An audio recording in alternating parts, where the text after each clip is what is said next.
따라하겠습니다. 예수님이 초대하신 아침 식사. 예, 참 흥미로운 제목의 책이 하나 있습니다. 데이빗 그레고리라고 하신 분이 쓴 책인데요. 예수와 함께한 저녁 식사라는 제목의 책이 있습니다. 원 제목은 Dinner with Perfect Stranger. 아주 낯선 이와의 저녁 식사, 이쯤 번역할 수 있겠죠. 내용은 이렇습니다. 한 평범한 셀러리맨이 어느 날 예수님으로부터 저녁 식사 초대장을 받게 됩니다. 그 친구들이 장난한 거겠지, 아니면 어느 교회 전도 초청자인가 보다, 이 정도 생각했던 그가 그저 속는셈 치고 거기 적혀있는 장소로 가봤습니다. 갔더니 그 자리에 아주 낯선 사람 한 사람이 앉아 있는 거예요. 그러니 대뜸 이렇게 인사합니다. 아유, 안녕하세요. 저는 예수입니다. 너무 진지한 표정을 짓고 그렇게 얘기해서 당황스러워하고 있는데, 이 사람이 이렇게 말합니다. 오늘 저녁 식사하는 동안만큼은 자기를 예수로 생각해달라고 제안을 합니다. 그리고 나서는 그 저녁 만찬에 마주 앉아 대화를 나누기 시작해요. 그렇게 시작된 이 대화를 통해 그들은 기독교 신앙에 대하여, 특별히 아주 민감하고 어려운 난제들에 대하여 이야기를 나눕니다. 한참을 이야기하다 보니까 점점 이 주인공 셀러리맨의 마음속이 깊이 다가오는 것이 있고, 그 마음이 열리며 자기의 이야기들을 꺼내놓기 시작하는 그런 내용입니다. 이 두 사람의 대화라는 상상력을 통해 어려운 문제들, 또 주제들을 하나하나 풀어가고 있는 재미가 아주 좋은 책이죠. 특히 기독교에 관심이 있는 분들, 또 기독교가 궁금한 분들, 기독교를 처음 접하는 분들에게 인생의 의미가 무엇인지, 행복과 고통은 무엇인지, 또 가족에 대한 것, 또 많은 종교에 대한 것들에 대하여 참 귀한 깨달음을 주는 책이기도 합니다.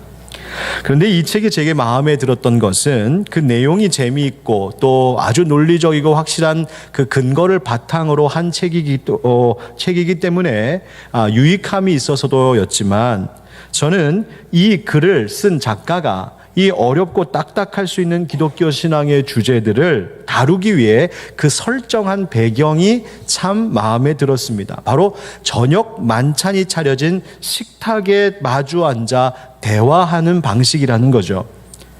여러분, 좋은 식사를 나누는 대화의 시간은 음식만 먹는 것이 아니라 그것을 통해 서로의 마음을 공감하게 됩니다. 딱딱하고 또 꺼내놓기 참 어려운 이야기들을 이 식사나 혹은 차 한 잔을 통하여 부드럽게 풀어가고, 결국 그것을 통해 상대의 내면의 깊은 곳으로 다가갈 수 있는 그런 좋은 배경이 됩니다. 그래서 우리 목회자들끼리 하는 이야기가 있습니다. 특별히 교회의 목자들이나 리더들이 꼭 기억하라고 하는 얘기가 있어요. 그게 뭐냐면 이겁니다. 입이 열려야 마음이 열립니다. 같이 먹어야 아주 작은 것이라도, 라면 한 것이라도 우리 함께 나눠 먹어야, 그래야 마음이 열린다는 겁니다. 저에게도 이런 경험이 있습니다. 전도사 때였던 것 같은데요. 저는 성격이 좀 이렇게 완벽하려고 하는 그런 것이 좀 있습니다. 생긴 것 같지 않게 좀 까다로운 부분이 조금 있습니다. 그래서 제게 맡겨진 일에 대하여서는 정말 죽을 힘 다해서 심할 정도로 그것을 완성하려고 하는, 그렇게 몰입하는 그런 경우가 종종 있습니다. 교회를 좀 그렇게 하다 보니까 어느 순간부터 제 마음 한쪽이 왠지 허하다는 느낌이 들기 시작했던 때가 있습니다. 우리말에 헛헛하다라는 말이 있죠. 예, 이게 먹어도 먹은 것 같지 않고, 또 뭔가 늘 잃어버리고 지금 살고 있는 것 같고, 어쩐지 허전하고 허무한 그런 느낌이 계속 심해졌습니다. 그런데 그때 그러던 중에 제가 사역하던 교회의 담임 목사님, 사실은 저희 외삼촌 되셨는데, 이분이 어느 날 새벽 기도회를 마치고 이른 아침 그 시간에 저를 불러 차에 태우시더니 어디로 가시는 겁니다. 무슨 일이 있으시나, 어디 좋은 곳 가시나, 바람 쐬려고 하시나, 그냥 궁금해하면서 그렇게 그 차에 동승을 했는데, 그러다 도착한 곳은 어디였냐면 서울 방학동 어느 뒷골목에 있는 허름한 아침 식당집이었습니다. 아침 식사가 되는 그곳에 테이블도 몇 개 안 되고 좁디 좁은 그 자리에 메뉴는 단 하나, 북엇국이었습니다. 다른 손님 하나 없고 작고 그 허름한 식당, 그 안에 식탁을 사이에 두고 목사님과 마주 앉았습니다. 싸늘한 날씨에 아직 해가 다 뜨지 않은 어슴푸레한 그 시간, 방바닥은 따끈따끈하고 그 자리에 앉아 그렇게 함께 마주했습니다.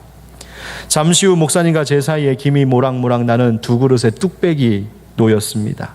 아주 뽀얀 색깔의 구수한 북엇국이 앞에 있었고 정말 맛깔나게 생긴 김치 한 접시, 그것이 전부였습니다. 그리고 별말 없이 함께 그 북엇국을 먹기 시작했습니다. 몇 마디 오고 갔지만 그 말도 별로 대단한 얘기 아니었습니다. 그냥 이런 거죠. 힘드냐? 아니요, 괜찮은데요. 요즘 집은 어떠냐? 뭐 별일 없죠. 뭐 그게 전부였습니다. 그런데요, 그 북엇국 때문인지 따뜻한 방바닥 때문인지 아니면 그 의미 없는 몇 마디 말 때문인지 제 속에 있던 그 헛헛함이 채워져 가는 것을 경험했습니다. 얼음장같이 차가웠던 제 마음속이 눈 녹듯이 녹아내리는 것을 경험했습니다. 다시 힘을 낼 수 있었고 다시 일어설 수 있었습니다. 참 좋은 추억으로 남아 있습니다. 저는 지금도 그 북엇국을 잊을 수가 없습니다. 그렇게 맛있는 북엇국을 또 어디서 그 다음부터는 찾아보질 못했습니다. 여러분 중에도 혹시 요즘 마음이 왠지 허하고 힘드시거든 저랑 같이 아침 식사하시죠. 여기 가까운 곳에 우리 교회 청년이 주방장으로 있는 돼지국밥집이 있습니다. 제가 정성껏 성심을 다하여 여러분을 모시도록 하겠습니다. 신청 받겠습니다. 막달라 마리아 또 제자들 그리고 도마에게까지 나타나셨던 이 부활하신 예수님께서 오늘 본문을 보니 이번에는 디베랴 호숫가에 나타나셨습니다. 디베랴는 갈릴리 지방의 바로 그 지방 행정 도읍지의 이름인데 그래서 갈릴리 바다를 디베랴 호수 그렇게도 불렀었습니다. 베드로와 그 일행들이 갈릴리에 오게 된 것은 예수님께서 말씀하셨기 때문이었어요. 마태복음 28장에 예수님께 말씀하시기를 무서워하지 말라. 가서 내 형제들에게 갈릴리로 가라. 거기서 나를 보리라 말씀하셨어요. 그렇게 해서 베드로와 도마, 나다나엘, 세베대의 아들 야고보와 요한 그리고 이름 모를 두 제자 그렇게 총 7명이 갈릴리로 갔습니다. 그리고 베드로는 거기서 무엇을 해야 할지 몰라. 나는 물고기 잡으러 가야겠다. 그러자 그 다른 제자들도 나도 좀 하겠다 해서 같이 물고기 잡으러 갔습니다.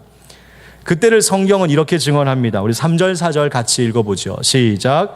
시몬 베드로가 나는 물고기 잡으러 가노라 하니 그들이 우리도 함께 가겠다 하고 나가서 배에 올랐으나 그날 밤에 아무것도 잡지 못하였더니 날이 새어갈 때에 예수께서 바닷가에 서셨으나 제자들이 예수이신 줄 알지 못하는지라. 아멘.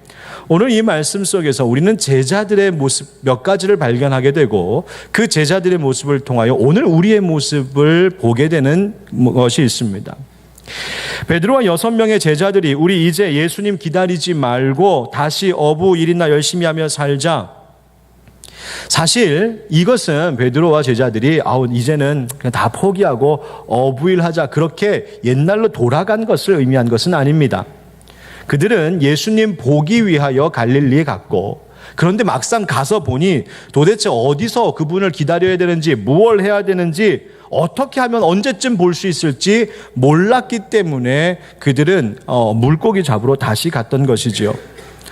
다르게 말하면 자신들이 사람 낚는 어부라고 하는 새로운 신분을 받긴 받았지만 새로운 사명을 받기는 받았지만 그러나 어떻게 해야 되는지 인생의 갈피를 잡지 못하고 있는 어떤 면에서 보면은 우리들이 바로 느끼는 그 무력감과 같은 것을 순간 느꼈던 모습이었습니다.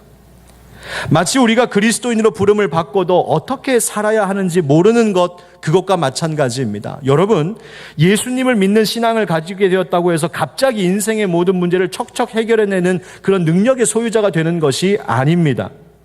내가 예수 믿는다고 해서 갑자기 단번에 모든 것을 깨닫고 모든 것을 해낼 수 있는 그런 슈퍼맨이 되는 것이 아니란 말입니다. 오히려 예수 믿기 전보다 예수 믿고 나서 더 헷갈리는 것들이 많습니다. 직장 생활할 때 예수 믿기 전에는 그저 동료들과 함께 어울리고 그렇게 술자리하고 그렇게 접대하고 그러고 살았으면 아무 문제 없었을 텐데 예수 믿고 나니까 그것들이 다 걸리기 시작합니다. 예수 믿고 나니까 도대체 저 사람들을 어떻게 대해야 되는지, 영업을 할 때 어떻게 이야기해야 되는지 참 마음에 걸리는 것들이 많습니다.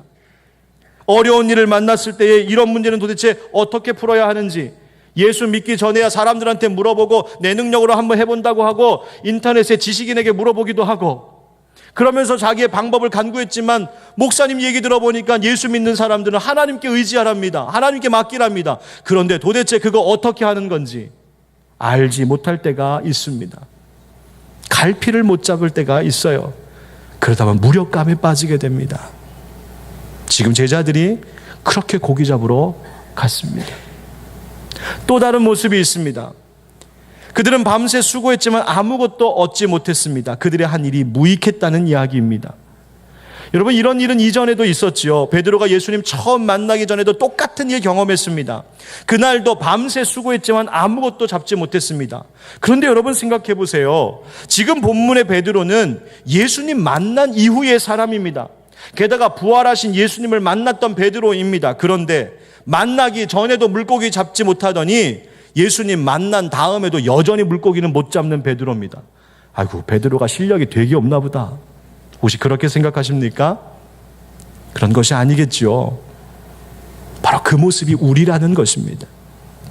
예수님 만나기 전에, 예수님 알기 전에 물고기 못 잡았던 내가 예수님 만나면 갑자기 물고기 많이 잡는 능력의 소유자가 되는 것이 아니란 말입니다. 공부 못하던 학생이 예수 믿고 나니까 갑자기 실력이 올라간다, 그런 거 아니에요. 예수 믿기 전에 물질의 어려움을 늘 겪었던 분이 예수 믿으니까 갑자기 돈이 막 들어오고 집이 막 늘어나고, 물론 그런 일이 있으면 참 좋겠습니다. 그러나 아니요, 그것은 예수님께서 우리를 택하여 불러주신 본질적인 이유가 되지 않습니다. 우리는 예수 믿기 전에도 물고기 못 잡고 예수 믿고 나서도 여전히 물고기 못 잡는 그런 무능한 인간이 바로 우리들입니다. 여기서 아무것도 못 잡았다고 할 때 영어 성경에 보니까 nothing이라고 되어 있습니다. 예수님 없이는 nothing, 아무것도 아닌 것이 우리라는 말입니다. 우리의 삶은 우리 스스로는 스스로 아무것도 잡지 못하는 그런 무력한 사람들입니다. 우리 스스로는 어떤 열매도 아무리 수고해도 얻지 못하는 무익한 사람들입니다. 예수님께서 요한복음 15장에 그래서 나를 떠나서는 너희가 아무것도 할 수 없음이라 하신 그 말씀, 베드로의 지금 모습을 보면서 우리는 그 말씀이 떠오릅니다. 세 번째의 모습이 있네요. 해가 뜨려고 할 때 그때 바로 예수님이 그 호숫가에 서 계셨습니다. 그런데 성경은 마치 이 제자들을 우리에게 일러 바치기라도 하듯이 제자들이 그 예수님을 못 알아봤대요, 이렇게 이야기하고 있습니다. 그렇게 기다리던 예수님, 너무나 사모해서 갈릴리로 가 있으라고 하신 그 명령 따라서 와서 그렇게 기다리던 예수님, 그런데 그 예수님이 정작 앞에 나타나셨는데 몰라봤습니다. 너무 멀리 있으니까, 바다에 이만큼 나와 있으니까 너무 멀어서 못 알아본 거 아닌가요? 그렇게 생각해 보려고 하지만 그렇지가 않습니다. 왜냐하면 이 말씀 뒤에 보면 예수님께서 제자들에게 거의 물고기 많이 잡았냐 물으니 제자들이 그 말을 듣고 없는데요, 하나도 없습니다. 서로 대화할 만큼의 거리였다는 말입니다. 뿐만 아니라 8절에도 보면 그 거리가 불과 한 50간쯤 되었다고 하지요. 이것은 한 200규빗 정도, 우리식으로 따지면 한 90m 남짓 되는 거리입니다.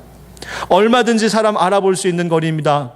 더군다나 3년 동안 같이 했던 예수님, 그리고 보고 싶었던 예수님이신데 이게 어찌된 일인지 그들은 그 예수님을 못 알아봤습니다. 바로 그것이 우리라는 것입니다. 우리도 못 알아볼 때가 참 많습니다. 우리도 주님 가까이 계시는데 마치 주님이 없기라도 한 것처럼 그렇게 못 알아보고 살 때가 너무나 많습니다. 우리는 찬양도 하죠. 고통 가운데 계신 주님이라면서 노래도 합니다. 그런데 그렇게 고통 가운데 있을 때, 어려움 가운데 있을 때 사실은 주님이 더 나랑 같이 함께하고 계실 텐데, 그런데도 그건 못 깨닫고 여전히 두려워하고 불안해하고, 때로는 나 이렇게 힘들 때 하나님 어디 계시냐고 불평하기도 할 때가 있습니다. 주님의 뜻 못 알아차릴 때도 있지요.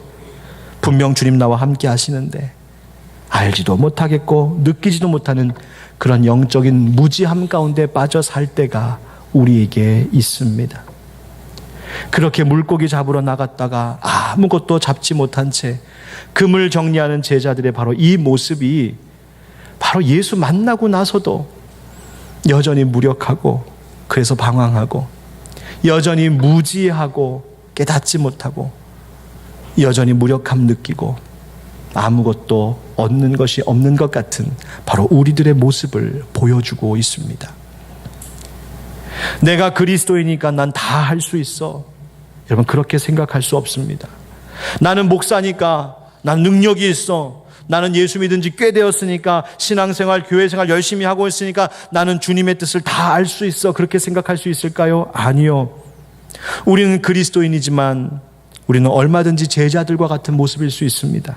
방황하는 우리, 인생의 갈피 못 잡는 우리, 아무 열매도 얻지 못한 채 아무것도 아닌 nothing인 우리, 바로 예수님이 안 계신 그 자리, 예수님의 존재와 능력 없이는 무력하고 무지할 수밖에 없는 것이 우리라는 것을 지금 보여주고 있습니다. 그런데요, 바로 그때 예수님이 말씀하십니다. 오늘 본문 안에는 예수님께서 하신 세 가지의 주된 말씀이 있는데 그것들을 통하여 우리에게 주시는 메시지가 있습니다. 한번 저를 따라 하시죠. 그물을 배 오른편에 던지라. 그리하면 잡으리라. 제자들이 이 말을 따라 그물을 던졌습니다. 그랬더니 엄청난 양의 물고기가 잡혔지요. 뒤에 11절의 말씀을 보면 무려 153마리, 153, 153마리가 잡혔다고 되어 있습니다.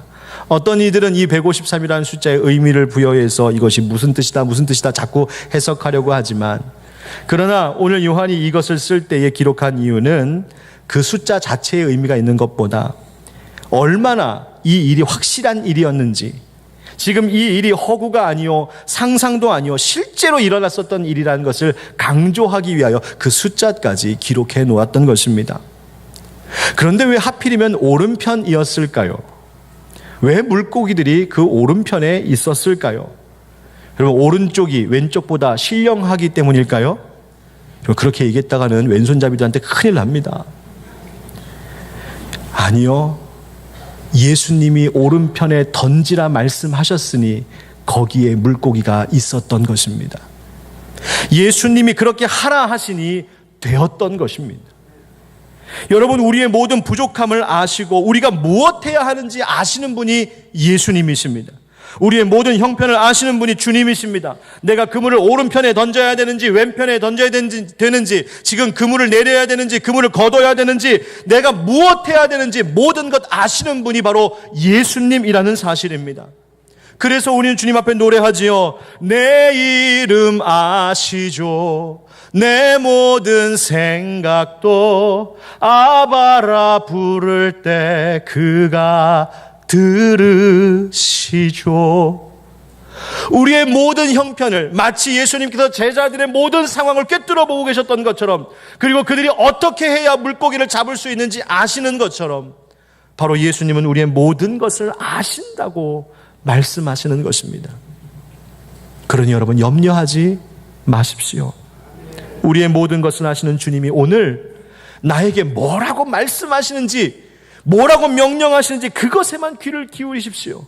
오늘은 내가 오른편에 그물을 던져야 되는지, 오늘은 내가 왼편에 던져야 되는지, 아니면 오늘은 좀 쉬어야 하는지, 예수님이 나에게 오늘 뭐라고 말씀하시는지 잘 듣고 그 들은 대로 살려고 하면 nothing, 아무것도 아닌 우리들이 everything, 모든 것 주시는 이가 될 줄 믿습니다. 그 은혜가 있습니다. 그렇게 많은 물고기를 제자들이 잡았습니다. 그런데 이 일은 3년 전 베드로가 겪었던 것과 똑같은 일이었습니다.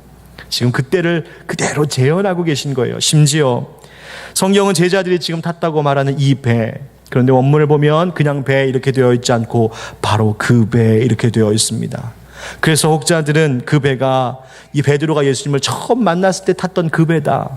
또 어떤 이들은 예수님이 선상에서 그 배를 강단 삼아 말씀 전하셨을 때 그때 탔던 배다, 여러모로 추측하는데, 아무튼 분명 그 배는 특별한 배였고 예수님과 베드로의 추억이 담겨있던 배였다는 것입니다. 그때를 기억나게 하시는 것이죠.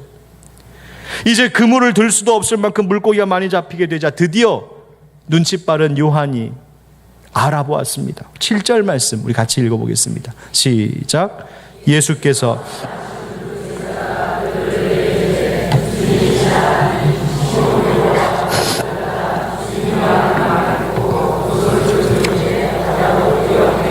아멘. 요한이 알아봤습니다. 저분이 주님이시다. 주님이시다. 그 말에 베드로가 벗고 있던 겉옷을 다시 두르고 바다로 뛰어들어 예수님께 달려갑니다. 다른 제자들도 배를 끌고 물고기 가지고 그렇게 예수님께 왔습니다. 그런데 와서 보니까 예수님이 어느새 아침 식사를 차려놓으셨습니다. 숯불에 생선을 올려놓으셨고 옆에는 빵도 있습니다. 그리고 대화가 시작되죠. 그때 예수님 하신 그 두 번째 말씀이 바로 이것이었습니다. 한번 따라 하실까요? 지금 잡은 생선을 좀 가져와라. 이미 생선이 놓여있는 식사 자리였습니다. 지금 예수님이 생선이 없어서 부른 것이 아니었음을 성경은 이야기합니다. 이미 예수님은 생선도 있었고 빵도 있었는데 생선을 더 가져오라고, 지금 방금 너희가 잡은 것 가져오라고 말씀하십니다. 우리 예수님이 싱싱한 횟감을 좋아하시는구나. 혹시 그렇게 생각하시나요? 아니에요. 이 뜻이 무슨 뜻인지 아십니까? 이 식탁 같이 차리자는 겁니다. 얘들아, 내가 숯불도 피워놓았다. 내가 자리도 지금 펴놨다. 내가 생선 몇 마리 좀 갖다 놨다. 너희들 좋아하는 빵도 좀 갖다 놨다. 그런데 이제 이 식탁 너희들도 와서 같이 좀 차리자. 너희들이 잡은 그 물고기 좀 가져와라. 우리 함께 하자. 함께 준비하자. 주님께서 동역자로 그들을 부르고 계신 것입니다. 여러분, 이 아침 식사를 준비하셨을 예수님의 모습을 한번 상상해 보셨습니까? 예수님께서 신비하게 빵이 있을지어다, 물고기가 있을지어다, 그래서 만드셨을 수도 있겠지요. 아니면 어디선가 힘들게 땔감 구에다 불 피우시고 또 생선도 갖다가 구우시고 제자들 좋아하겠거니 생각하면서 빵 가져다가 보따리에 싸서 이거 제자들 주면 얼마나 좋아할까, 그런 생각하면서 아마 가지고 오셨을지 모르겠습니다. 제자들이 이거 보면 좋아하겠지. 밤새 물고기 잡느라 힘들었을 텐데 와서 마치고 이거 먹으면 얼마나 힘이 날까. 그렇게 사랑으로 정성껏 준비하신 분이 바로 우리 주님 예수님이셨습니다. 그리고 그렇게 마음 먹으셨을 거예요. 너희들이 잡은 물고기 그것도 좀 가져와라. 그래서 이 식탁에 보태라. 이 식탁이 더 풍성해지게 해라. 다시 말하면 예수님께서 하시는 일, 그러니까 사람들을 영의 양식으로 먹이시고 그들을 채우시고 돌보시는 그 구원의 일, 그 생명의 일에 마치 제자들에게 너희도 여기에 생선을 보태라 말씀하시듯 우리에게도 지금 주님의 그 구원의 일에, 생명 살리는 일에 우리도 함께 와서 동참하라고 말씀하고 계신 것입니다. 여러분, 이 세상에 배고파하는 사람이 많습니다. 하나님의 양식을 먹지 못해 영적으로 굶주린 사람들이 있습니다. 주님 주시는 생수 마시지 못해서 목말라 하는 이들이 있습니다. 하나님의 말씀 듣지 못해서 방황하고 있는 사람들이 있고 진정한 사랑받지 못해서 메말라가고 있는 이들이 있습니다.